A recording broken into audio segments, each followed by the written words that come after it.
Un congrès des élus de Guyane qui devait marquer une date et un moment, définir un projet guyanais et entendre deux propositions. Celle du Front, issue de la mobilisation de 2017, et la loi Guyane, portée par la CTG après les États généraux. Deux projets qui ont la même ambition, sortir de l'assistanat et avoir plus d'autonomie dans les prises de décision. C'est l'avocate Lucie Louz-Donznac qui plaide pour le projet du Front. Il y a des mesures de rattrapage et de réparation qui devront être adoptées. La nécessité de créer un environnement propice au développement économique de la Guyane implique notamment la rénovation de son statut fiscal. Mais le projet est très vite retoqué par des membres de la majorité de la CTG.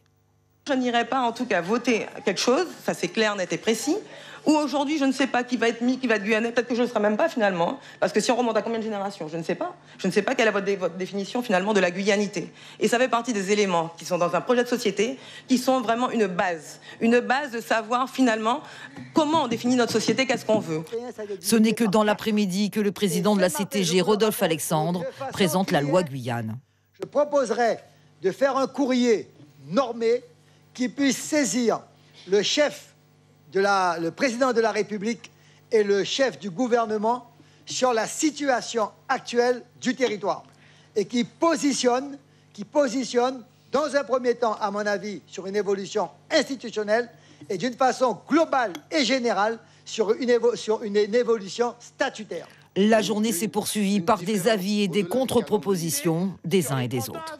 Cette loi Guyane, elle va s'inspirer de ce qui s'est passé en Alsace. Elle va s'inspirer de ce qui s'est passé en Corse. Mais il faut que vous sachiez que les Corses eux-mêmes ne sont pas d'accord avec le statut dont ils disposent actuellement et ils sont en train de se battre pour faire évoluer leur statut. Des heures et des heures de discussion, une longue journée de débat pour aboutir à une résolution, saisir notamment le Premier ministre pour l'organisation d'une consultation populaire en vue d'une évolution statutaire. Suivez l'info sur Guyana Première, télé, radio et Internet.